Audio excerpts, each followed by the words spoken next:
Bonsoir, merci de nous retrouver ce soir pour ce live tourné autour des métiers du tourisme et des voyages. Alors, pour parler de ce sujet, nous recevons ce soir Marianne Ontaz, directrice de l'ESCAET, école spécialisée dans les formations dans les métiers du tourisme et des voyages, avec qui on a déjà échangé régulièrement au cours de ces dernières années sur ces problématiques des métiers du tourisme, de leurs évolutions.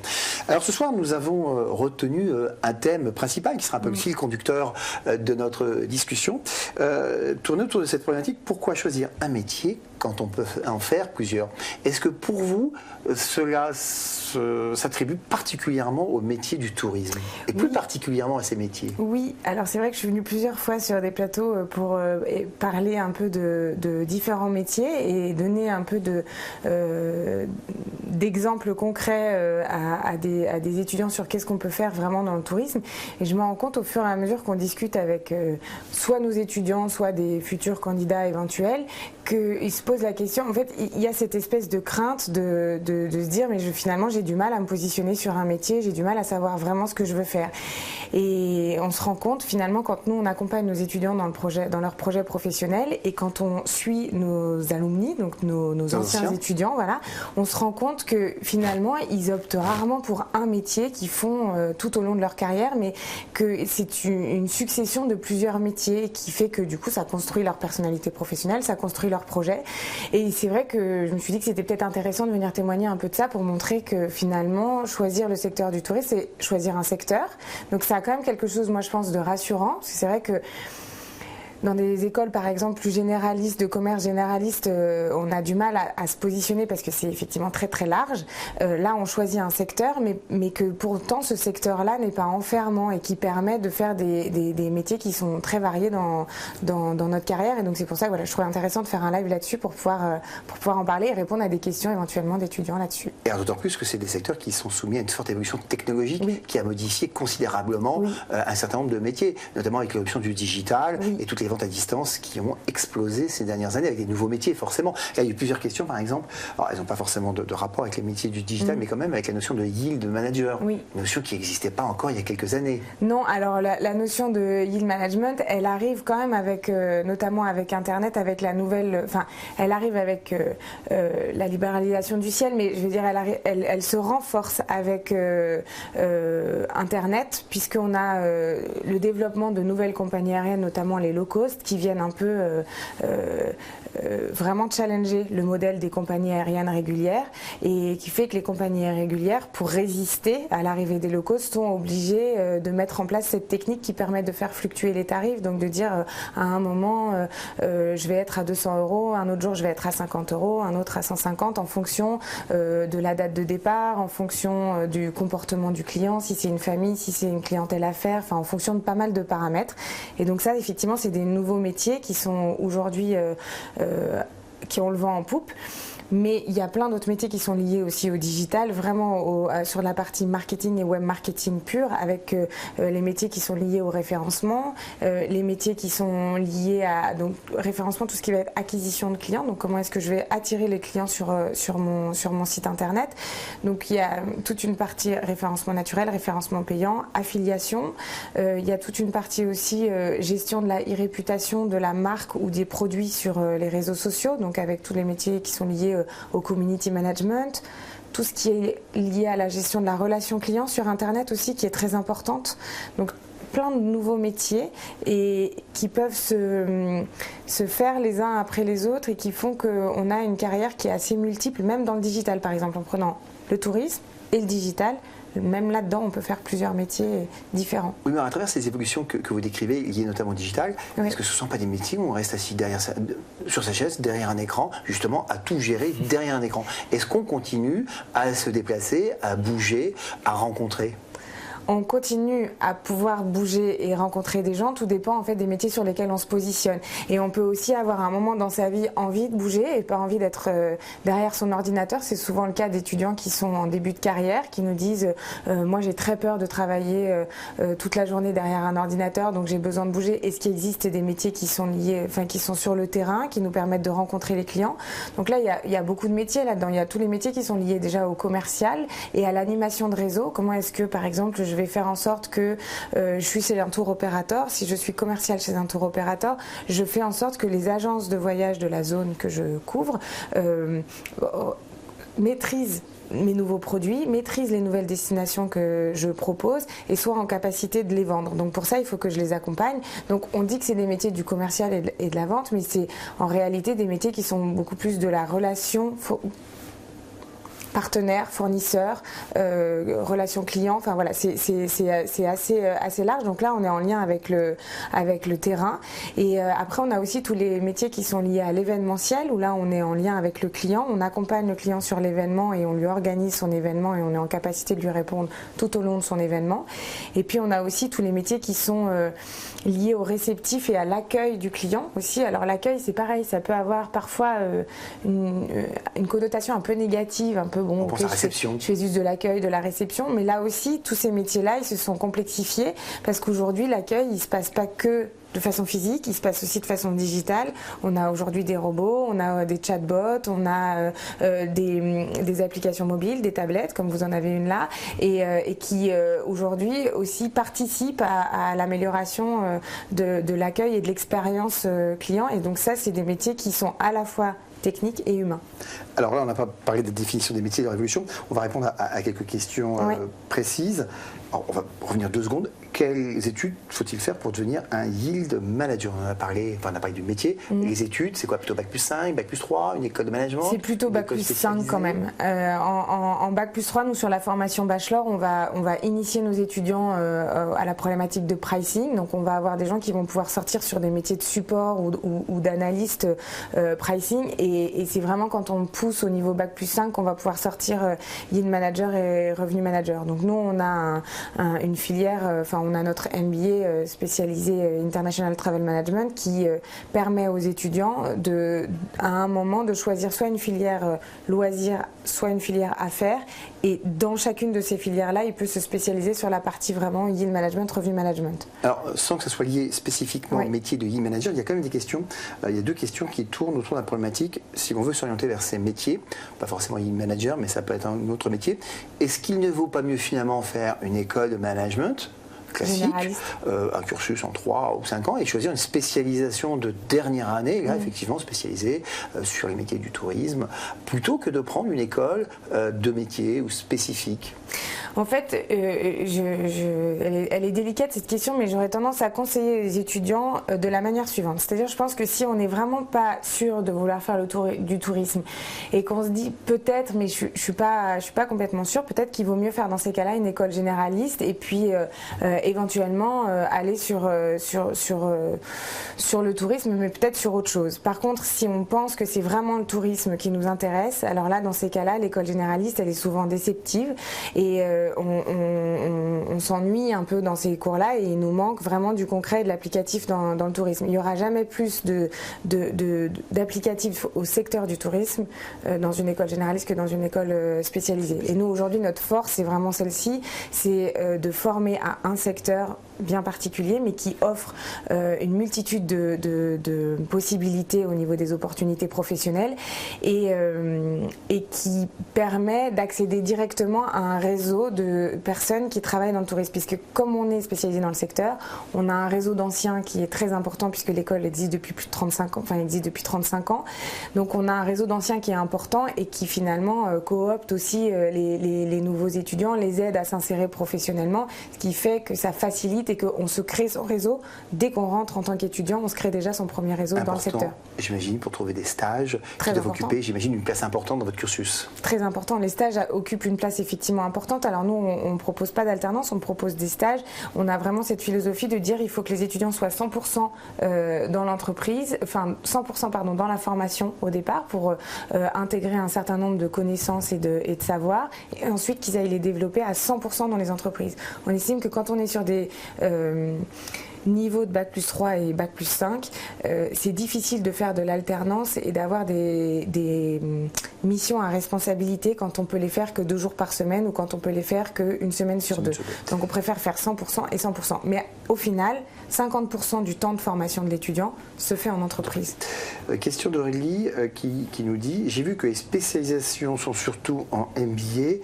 Si je fais juste le bachelor, dont on rappelle que vous ne faites que la dernière année, cela signifie-t-il que je ne serai pas spécialisé, donc plutôt généraliste ?» Oui, plutôt généraliste, mais spécialisé dans le tourisme. Donc on est généraliste dans le tourisme. Effectivement, on pense qu'il y a une... quand on est sur la partie bac plus 3, on n'a pas de spécialisation ni en voyage d'affaires, ni en voyage loisirs, ni en revenu management ou en achat. On est vraiment, on donne une vision 360 du secteur du tourisme et du voyage d'affaires et de l'événementiel pour ensuite faire en sorte qu'on ait des étudiants qui soient très vite opérationnels et polyvalents, parce qu'aujourd'hui sur ces niveaux-là, on demande beaucoup de polyvalence et beaucoup d'agilité. Donc on a un programme qui est assez chargé, mais sur l'ensemble. Et c'est plutôt une fois qu'on est en MBA qu'il va falloir creuser un peu plus d'analyse, de prise de recul sur certains sujets qu'on va spécialiser et approfondir plus particulièrement sur certaines thématiques.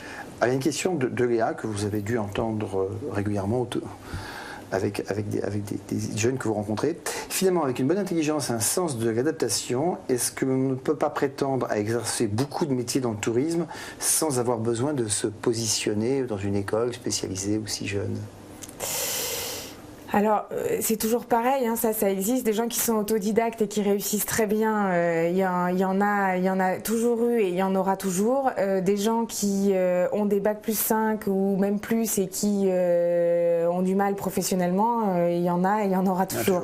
Par contre, ce que je pense, c'est quand même on met un peu plus d'armes de son côté quand on choisit une école, qu'on se spécialise sur un secteur, et je pense que quand on découvre les opportunités et qu'on est formé sur un certain nombre de spécificités à un secteur, ça permet justement plus rapidement d'avoir une carrière multiple, c'est-à-dire de se dire je vais commencer par exemple de l'événementiel et puis après je vais aller plutôt sur du commercial, puis après je ferai un peu de revenu management et puis après je ferai autre chose, ou je vais faire un métier qui est très mobile dans un premier temps, puis après très sédentaire, ou le contraire, sédentaire au départ et puis je vais voyager plus tard. Je pense que c'est plus facile quand on a eu une école qui nous a donné la vision 360. J'ai plusieurs questions sur les cursus, les admissions, on va peut-être les regrouper. Si vous pouvez nous expliquer en quelques mots les différentes formations que vous proposez et puis surtout les modalités de sélection et d'admission au sein de votre école. Alors on a un bachelor, donc qui est une formation donc bac plus 3, mais on fait donc effectivement que la dernière année, donc on intègre des étudiants qui ont déjà un bac plus 2. De quel type ce bac Alors plus 2? Le bac plus 2, on va dire, on a 50% de nos étudiants qui viennent naturellement de BTS Tourisme. Et 50% d'étudiants qui viennent de formations qui n'ont rien à voir avec le tourisme, qui peuvent être des formations plus généralistes comme les DUT Tech Deco, GEA, GACO, des BTS MUC, des gens qui ont fait 2 ans de prépa, des gens qui ont fait 2 ans de licence et qui n'ont pas forcément terminé leur licence et qui viennent se spécialiser. Donc vraiment. Donc un recrutement assez ouvert. Exactement. Pour ces jeunes qui ont un bac plus 2 et qui souhaitent faire une dernière année chez vous, les modalités de recrutement, les critères d'admission, c'est entretien. Alors il y a un dossier d'abord de scolarité qu'on demande et qui est la première étape. Ensuite, on a un entretien de sélection qui dure à peu près 1 heure, 1 heure et demie. Comme vous êtes à Aix, comment ça se passe? Alors c'est soit Aix-en-Provence, soit par Skype. D'accord. Voilà, ça dépend. On a aussi beaucoup d'étudiants qui sont en Erasmus, tout ça, donc on propose aussi de faire le process de recrutement par Skype. On préfère évidemment qu'ils viennent à Aix-en-Provence pour les voir, pour qu'eux puissent voir les locaux, peut-être échanger avec certains de nos étudiants, mais en tout cas on propose aussi le recrutement à distance. Et ensuite on a une synthèse, on demande à l'étudiant de nous faire une synthèse pour qu'il revienne sur l'entretien, sur ce qu'il a ressenti au moment de l'entretien, et puis comment est-ce qu'il a compris l'univers dans lequel il allait mettre les pieds si jamais il rentrait chez nous à l'Escalette. Donc on a trois étapes et c'est la même chose, on a les mêmes 3 étapes mais évidemment un peu plus poussées pour le MBA. Et là donc c'est des étudiants qui ont déjà un bac plus 3, donc on a certains de nos étudiants qui sont en bachelor qui continuent, et après on a des étudiants, on va dire on a 50% qui viennent viennent naturellement soit de filière langue, LEA, LLCE par exemple, soit de filière tourisme qui ont déjà un bachelor en tourisme, un bachelor hôtelier. Parfois on a des étudiants qui ont fait une première formation en hôtellerie puis qui veulent s'ouvrir un peu plus largement au tourisme, ou qui veulent continuer sur des métiers de l'hôtellerie qui sont un peu plus variés enfin en tout cas qui sont différents que simplement les métiers de l'exploitation. Et après, on a 50% pareil qui viennent vraiment de filières très différentes, donc de STAPS parce qu'ils veulent faire de l'événementiel sportif, de filières statistiques, de droit, d'économie, de géographie. Donc un recrutement assez ouvert. Ou de bachelor généraliste, par exemple d'écoles de commerce un peu généralistes et qui ensuite décident de se spécialiser dans le tourisme. C'est pour ça que moi je pense que quand un étudiant à niveau bac par exemple n'est pas prêt et n'est pas encore sûr du secteur, peut-être qu'il faut au départ choisir une filière un peu plus généraliste pour avoir l'impression de pas trop s'enfermer, et puis une fois qu'on commence à être sûr, peut-être se spécialiser en fin de parcours, c'est-à-dire sur le MBA. Question d'Edith qui vous demande quelle est la différence entre un MBA et un MBA spécialisé. Quelle est la part de l'anglais dans ces MBA? Parce que c'est vrai que le MBA, c'est une connotation un peu anglo-saxonne tout de suite. Est-ce que l'anglais ou les langues étrangères sont une dimension importante? Oui, alors c'est une part importante, même si encore une fois on recrute surtout notamment sur nos étudiants qui sont en bac plus 5, enfin qui donc intègrent après un bac plus 3 et qui viennent souvent de filière langue. On a déjà beaucoup d'étudiants qui ont fait un cursus en Erasmus, qui sont partis à l'étranger et qui ont déjà un bon niveau. Après, on a des cours effectivement d'anglais. On a certains cours qui sont stratégiques dans le domaine du tourisme qui sont faits en anglais, mais on a une grosse partie aussi de notre cursus qui est faite en français. Faut-il être bilingue pour suivre vos études? Non, pas forcément. Non, pas forcément. Après, c'est sûr que de toute façon, c'est toujours pareil. Plus on est bon en langue et plus on a de chances d'avoir plus d'opportunités, mais la réalité c'est qu'aujourd'hui on a aussi des étudiants qui ne sont pas forcément complètement bilingues, mais qui se débrouillent bien et qui s'en sortent très bien. Rogy qui vous demande si elle peut faire son bachelor et skate et faire le master ailleurs. Oui. C'est des choses qui... On a alors évidemment, c'est pas la majorité de nos étudiants, mais on a certains de nos étudiants qui effectivement font le bachelor chez nous et ensuite continuent en master ailleurs. Ouais. Dans la galaxie des écoles qui forment au métier du tourisme et du voyage, on a donc les écoles françaises et puis on a beaucoup d'écoles internationales, notamment des écoles suisses. Comment vous vous situez par rapport à ces différents univers, notamment l'univers des écoles suisses? Alors les écoles suisses sont souvent des écoles hôtelières et ça c'est souvent une question qu'on me pose, mais effectivement les écoles hôtelières, elles ont... on me demande souvent quand on veut travailler dans l'hôtellerie ou quand on veut être manager d'un hôtel, est-ce qu'il vaut mieux faire une école hôtelière ou une école de tourisme? Alors c'est assez facile de voir la différence, enfin en tout cas quand on est dedans. Une école hôtelière, elle forme à tous les métiers qui sont liés à l'exploitation. L'exploitation, c'est tous les métiers qui consistent à servir le client une fois qu'il est rentré dans l'hôtel. Donc c'est effectivement, ça commence par la réception, c'est les gouvernants, c'est au niveau du restaurant, c'est au niveau du service, c'est tous ces métiers-là qui sont donc liés à l'exploitation, et ça c'est les écoles hôtelières qui forment à ça, avec souvent des restaurants d'application, des hôtels d'application, donc toutes les écoles hôtelières suisses ont ça. Et quand on suit une formation dans une école de tourisme, on forme, nous, pas du tout au métier d'exploitation, mais au métier qui consiste à essayer de faire rentrer le client dans l'hôtel, à faire venir le client dans l'hôtel. Donc au final, c'est très complémentaire. Donc nous, on est sur tous les métiers qui sont liés au commercial, à la gestion des événements, des séminaires et des banquets, tout ce qui est lié à la distribution et à la e-distribution, comment est-ce que je fais en sorte que mon hôtel soit bien distribué sur Internet, tous les métiers qui sont liés au yield management dont on parlait tout à l'heure, donc la fluctuation tarifaire, les métiers qui sont liés à la communication, au digital, à la e-réputation, à la promotion de l'hôtel sur les réseaux sociaux par exemple, donc tous ces métiers-là. Donc on a nous des étudiants aujourd'hui qui font une première partie de leur école dans une école hôtelière, donc ils font par exemple un bac plus 3 sur une école hôtelière et qui après viennent chez nous, soit pour s'ouvrir à d'autres métiers dans le tourisme, soit pour continuer dans l'hôtellerie, mais pour voir les autres métiers qui permettent eux de faire venir le client dans l'hôtel. Et pour répondre à la question, je crois que j'avais vu ça avant le live, j'avais vu qu'il y avait une question qui était comment est-ce qu'on fait pour devenir manager d'un hôtel de luxe ou pas d'ailleurs, enfin n'importe. Un grand hôtel on va dire. Et bien soit on rentre par les métiers de l'exploitation, et effectivement on fait tous les métiers de service et ensuite on gravit les échelons comme ça, soit on y rentre par les métiers qui sont plutôt liés au commercial, au revenu management, au yield, et on arrive à des métiers de direction et de management. Donc les deux filières permettent d'y arriver. C'est plus une affinité en fait, il faut se rendre compte de voilà, qu'est-ce qu'on préfère faire, sur quel type de métier on préfère travailler. Dans votre discours et parfois dans vos présentations, vous parlez des métiers du tourisme et des voyages. C'est deux choses différentes? Le voyage est une composante du tourisme? Ou finalement il y a les métiers du voyage et puis il y a les métiers du tourisme de l'autre côté? Alors on parle des métiers du tourisme et du voyage, et là c'est quand on parle aussi de multicarrière et de ne pas se positionner sur un métier mais de pouvoir en faire plusieurs, c'est intéressant parce que c'est deux secteurs qui sont complémentaires. Pourquoi on parle de voyage et pas que de tourisme? C'est parce qu'il y a une dimension qui est souvent méconnue mais qui aujourd'hui recrute énormément, c'est toute la partie voyage d'affaires. Et quand on parle de voyage d'affaires, c'est pas du tourisme. C'est pas du tourisme, c'est je suis Nicolas qui travaille chez Studirama, je me déplace pour aller par exemple sur un salon à Aix-en-Provence, sur un salon à Lille, sur un salon. Donc voilà, je me déplace régulièrement et quelque part ça coûte de l'argent à mon entreprise.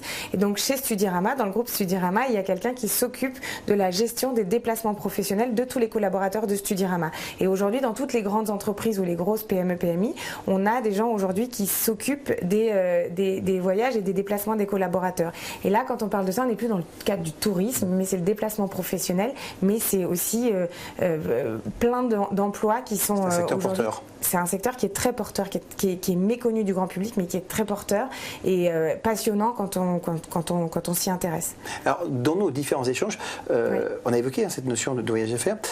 On a évoqué aussi la notion de la redécouverte des territoires et de tous les métiers qui y sont liés, et d'une appétence qui existe chez certains à faire redécouvrir la région, et la volonté des régions de mettre en évidence toute une série de choses importantes.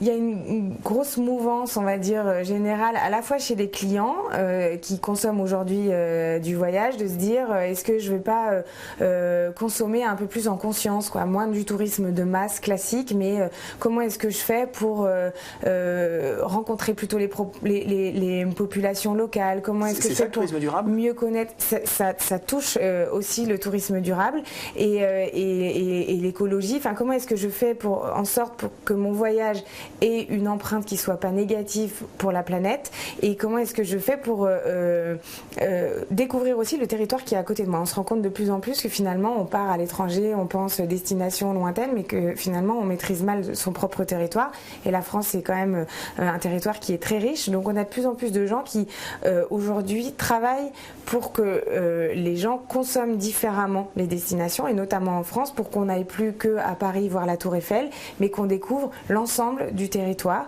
Donc ça c'est des métiers qu'on retrouve dans l'institutionnel, c'est des métiers qu'on retrouve chez des hôteliers aussi qui réfléchissent de façon plus durable et qui développent des concepts plus responsables. On le retrouve aussi chez les transporteurs, on le retrouve, enfin tout le monde, aujourd'hui tous les acteurs sont en train de se poser des questions de comment est-ce qu'on invente un tourisme plus smart, voilà, à la fois plus responsable tout en étant digital, tout en étant connecté et en même temps plus rural pour favoriser la rencontre entre les populations locales et les touristes. Alors on va dire que ça c'est une demande du marché, donc qui crée potentiellement des emplois, mais vous en tant que formatrice, en tant qu'établissement, vous y répondez comment à cette demande? On y répond en accompagnant nos étudiants dans un peu dans cette conscience-là, c'est-à-dire qu'on les sensibilise à ça. Ils sont très sensibles à ça aujourd'hui, aux valeurs des entreprises et au respect de la planète d'une manière générale, donc c'est quelque chose qui leur tient vraiment à cœur, et on les accompagne sur justement comment est-ce qu'on intègre toutes ces évolutions dans chacun des métiers. Parce qu'on pourrait se dire que c'est des métiers à part entière, mais finalement c'est pas aujourd'hui, on n'a pas le responsable du développement durable ou du tourisme durable chez un tour opérateur par exemple, mais on a, ça touche les responsables qualité, ça touche les gens qui sont à la production, c'est une nouvelle façon de voir le commercial, une nouvelle façon de voir la communication, donc finalement ça touche tous les métiers, donc on forme nous dans l'ensemble de notre cursus à ces évolutions. Alors, on a parlé de vos formations. Il y a Bénédicte qui dit « J'ai 40 ans, je souhaiterais me reconvertir avec un bac+5 dans le domaine de la finance et elle souhaitait se reconvertir dans le secteur de l'événementiel. Croyez-vous qu'il existe des perspectives ?» Oui, il existe pas mal de perspectives aujourd'hui dans l'événementiel. Alors l'événementiel, c'est pareil, on en a une image qui n'est pas toujours la meilleure, où parfois on se dit c'est que dans les agences événementielles, je vais gérer des événements, mais en fait, effectivement, on retrouve le métier de chef de produit ou de responsable événementiel dans des agences événementielles, mais aussi dans tout ce qui est palais des congrès, palais des festivals. On a des gens qui s'occupent vraiment de l'organisation des événements. On va retrouver aussi ça chez des hôteliers. On a beaucoup d'hôtels qui aujourd'hui ont des salles de réception et qui permettent d'organiser aussi des événements. Et on a de plus en plus de territoires qui aujourd'hui se battent entre guillemets sur ce sujet-là aussi pour pouvoir accueillir le plus d'événements possible, parce que quelque part un événement a toujours des répercussions positives sur l'ensemble d'un territoire et sur l'économie d'un territoire. Donc aujourd'hui c'est des gros enjeux au niveau de l'événementiel. Il y a énormément d'opportunités. On est en train d'ailleurs, nous, de créer une filière dédiée à l'événementiel avec un partenaire qui s'appelle PCE, Provence Côte d'Azur Event. Et voilà, parce qu'on sent que c'est un vrai besoin et il y a besoin d'aller encore un peu plus loin que ce qu'on faisait aujourd'hui. Vous avez fêté, vous êtes sur votre 30e année, 35e année, donc vous avez formé un certain nombre de jeunes.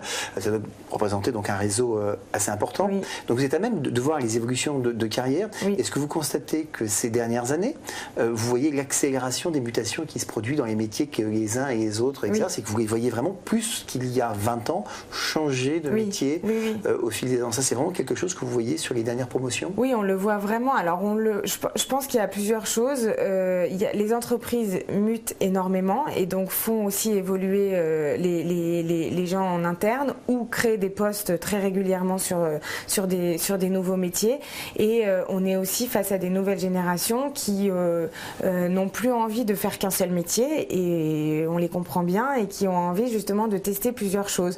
Donc je vous dis, à certains moments, elles ont envie de partir dans une destination. Ça, souvent au départ, on a des étudiants qui ont envie d'aller travailler dans des agences réceptives à destination. Je vais aller travailler au Vietnam, je vais aller travailler au Pérou, je vais aller travailler dans n'importe quelle destination, et je vais créer des produits sur place pour ensuite les vendre à des tour opérateurs qui vont ensuite les revendre dans les destinations.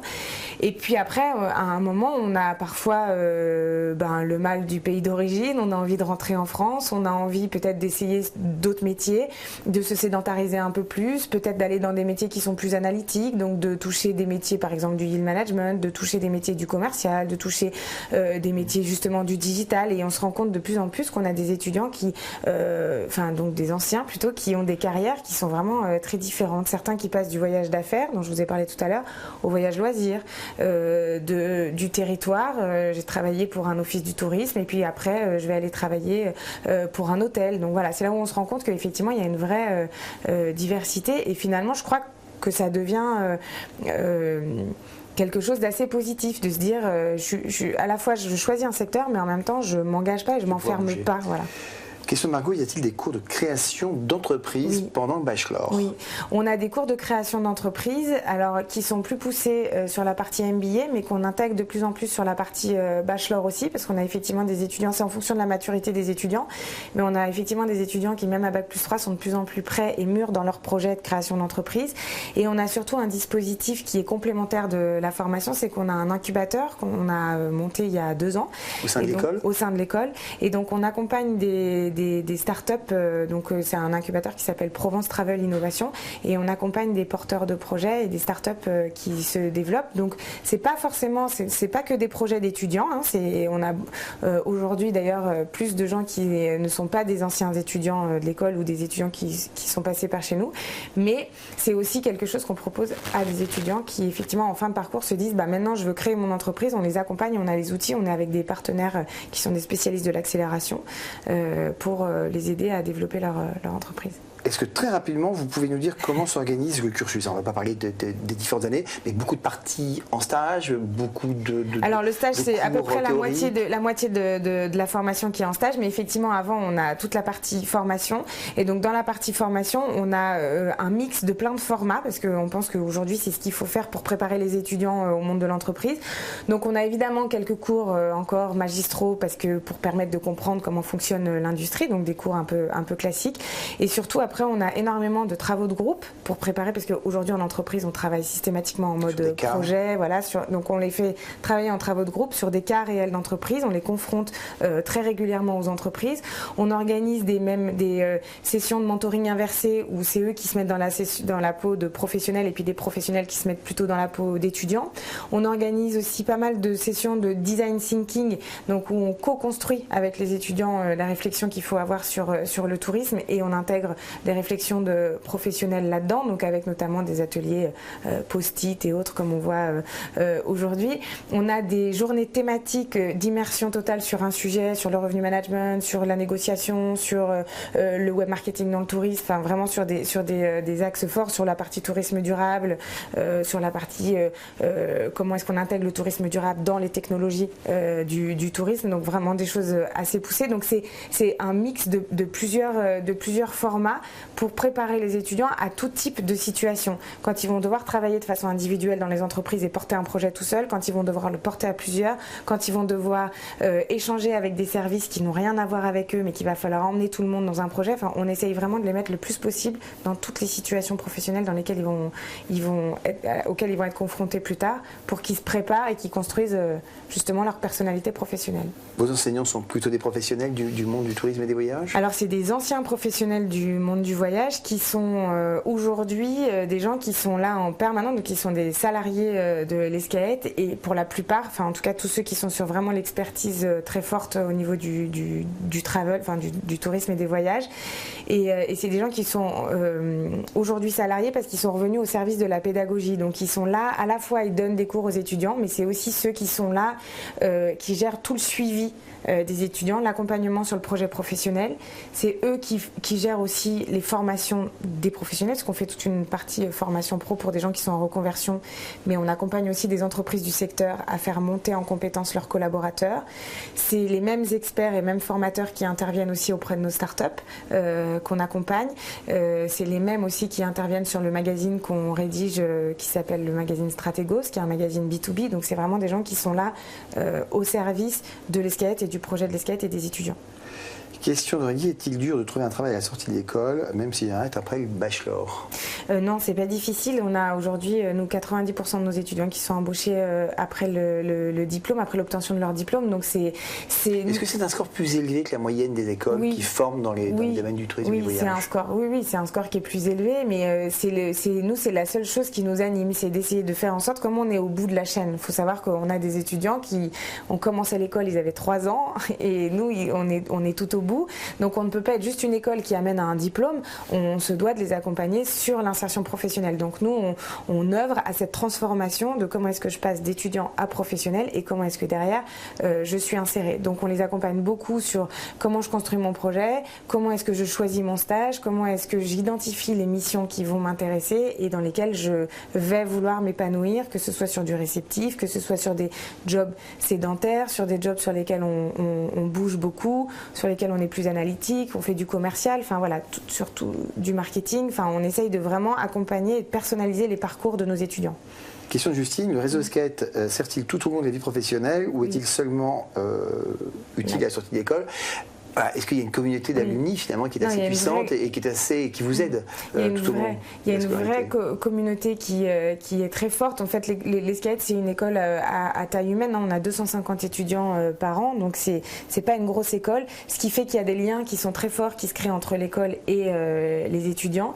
Et donc on a une communauté d'anciens qui est très forte et qui est très liée à l'Escaët, donc qui aime aider les étudiants à trouver des stages et à les aider à s'insérer professionnellement, et qui après se reconnaît souvent dans des rendez-vous professionnels. C'est-à-dire qu'on a plein d'anecdotes d'anciens qui nous disent « c'est marrant, j'étais en négociation avec quelqu'un, puis tout d'un coup en discutant, je dis mais c'est marrant, j'ai l'impression qu'on a les mêmes connaissances tous les deux. Donc t'as pas fait l'ESCAET et tout d'un coup, des négociations qui parfois pouvaient être compliquées deviennent très faciles parce que on a cette appartenance. Donc non, c'est un réseau qui vit très bien. Et c'est l'avantage, encore une fois, d'une école très spécialisée, c'est qu'ils travaillent tous dans le secteur du tourisme et des voyages, qui est un secteur qui est à la fois important et en même temps dans lequel tout le monde se connaît très vite. Et du coup, ça crée une famille ESCAET. Vous pourriez citer quelques exemples de ce que vous considérez comme étant des belles réussites qui rendent fière l'école du parcours de leurs anciens? Ah bah oui, je peux vous en citer pas mal. Je peux vous citer des gens qui ont créé leur entreprise, par exemple. Tanguy Guillemin qui a créé son réceptif à Madagascar qui s'appelle Baleine Rando et qui est spécialisé donc dans la visite des baleines à Madagascar, donc comme son nom l'indique. Je peux vous citer Sébastien Boucher qui est le directeur du digital chez Avast, un réseau d'agences de voyage. Je peux vous citer Pauline Staub, par exemple, qui est directrice marketing de toute la partie Accor Thalassa. Je peux vous citer Claire Chan, qui s'occupe de toute la partie digitale au niveau mondial chez Club Med, par exemple. Je peux vous citer Marlène Boulan, qui est directrice d'un hôtel Best Western à Marseille. Enfin, voilà, et on a les internautes à regarder sur votre site. J'imagine qu'il y a ils peuvent aller sur notre qui témoignent ils peuvent aller sur notre site. Et moi, je les invite surtout à aller sur le réseau LinkedIn parce que c'est pas très compliqué en allant sur le réseau LinkedIn de taper ESCAET et de voir où sont situés les anciens. Et d'ailleurs, j'invite tous les étudiants qui se posent la question entre une école et une autre à se renseigner sur l'insertion professionnelle par ce réseau-là, puisque ce réseau-là est un réseau professionnel dans lequel effectivement, quelque part, on a sur son CV, on a sa formation, donc on retrouve assez facilement là où sont placés les gens. On rappelle que vous ne proposez pas de formation en alternance, parce qu'il y a une question à ce sujet. Non, on ne propose pas de formation en alternance. C'est des stages de 4 à 6 mois. Donc, encore une fois, 50% de la formation se fait en entreprise, mais effectivement, c'est 100% du temps. Donc, c'est d'abord en formation et ensuite en stage. Et évidemment, on répond positivement à Mathilde qui dit: est-il possible de travailler à l'étranger en sortant de votre école? Bien sûr. Vous avez une idée du pourcentage de jeunes qui partent ensuite à l'international? On doit avoir, je sais pas, peut-être 30% de nos étudiants qui partent à l'international, mais on n'a pas forcément des étudiants qui partent tous à l'international tout de suite. On a certains qui font le choix d'y aller après. On en a d'autres qui travaillent en France mais qui du coup se déplacent tout le temps à l'étranger, donc qui sont dans les statistiques, on va dire ça comme ça, comme étant des étudiants qui travaillent en France mais qui sont sans arrêt en déplacement. Donc c'est assez varié, mais je dirais qu'on a à peu près 30% de nos étudiants qui sortent, mais c'est en fonction de ce qu'ils veulent, hein. Nous, on n'impose pas ni de stage ni d'insertion professionnelle à l'étranger, donc c'est en fonction des desiderata des uns et des autres. Ouais. Alors, la dernière question qu'on va prendre, parce que le temps passe, nous ramène à des propos que vous avez déjà tenus, mais c'est toujours intéressant. Est-ce qu'en travaillant dans le tourisme, je vais pouvoir voyager? Oui, on peut. On en a parlé. Alors, on peut voyager, effectivement, on peut voyager et on peut ne pas voyager. Donc, c'est marrant, il y a vraiment un certain nombre d'étudiants qui travaillent dans le tourisme et qui, en fait, ne voyagent pas plus que quelqu'un qui va travailler dans un autre secteur. Mais c'est un choix, souvent. Et puis, on a des étudiants qui, effectivement, enfin, en tout cas, des diplômés qui vont intégrer des métiers, comme les métiers d'acheteurs, des métiers, mais même dans le voyage d'affaires où on a l'impression qu'on voyage moins, où on va en fait finalement plus se déplacer pour son métier. On va avoir des gens qui vont travailler dans des hôtels aussi, qui vont travailler peut-être 2 ans en Belgique, puis 2 ans en Asie, puis ensuite vont aller en Amérique latine. Enfin, des opportunités. Si on a envie de bouger, il y en a, et de voyager, il y en a beaucoup. On peut être basé en France et se déplacer beaucoup, et on peut être basé dans un pays pendant 2 ans, puis 2 ans dans un autre, puis 2 ans dans un autre, puis 2 ans dans un autre. Enfin, tout dépend en fait de ce qu'on veut faire. Mais si on n'a pas envie de bouger, si c'est une peur, on peut aussi trouver des métiers dans lesquels on est un peu plus sédentaire. Alors Marie-Valentin, on arrive au terme de cet échange. J'ai peut-être une question pour conclure l'émission, puisque vous participez à des groupes de réflexion, à des groupes de travail sur l'excellence des formations, comment promouvoir l'excellence des formations. Si vous deviez donner quelques conseils, 1 ou 2 conseils, à des étudiants qui s'interrogent sur les critères à privilégier pour choisir une bonne formation dans le domaine du tourisme et des voyages, quels critères doivent-ils privilégier dans leur recherche ? J'en donnerai surtout un, je pense, c'est les résultats au niveau de l'insertion professionnelle, parce que je pense que quand on choisit avant le bac+3 et le bac+5, on peut choisir en fonction de la qualité du diplôme. Je pense que ça peut être le critère le plus important, mais quand on choisit un bac+3 ou un bac+5, en général, la finalité, c'est quand même l'insertion professionnelle. Donc je pense que c'est ça qui devrait être le critère numéro 1. Et pour le vérifier, je vous l'ai dit tout à l'heure, je pense qu'effectivement, notamment LinkedIn, alors on peut déjà demander aux écoles quels sont leurs taux et puis le vérifier. Ce qu'il faut, c'est surtout le vérifier. Et ensuite, on peut aller effectivement sur les réseaux sociaux pour vérifier si effectivement les gens sont bel et bien embauchés et quelles sont les carrières qui sont proposées. Je pense que ça, c'est plus important.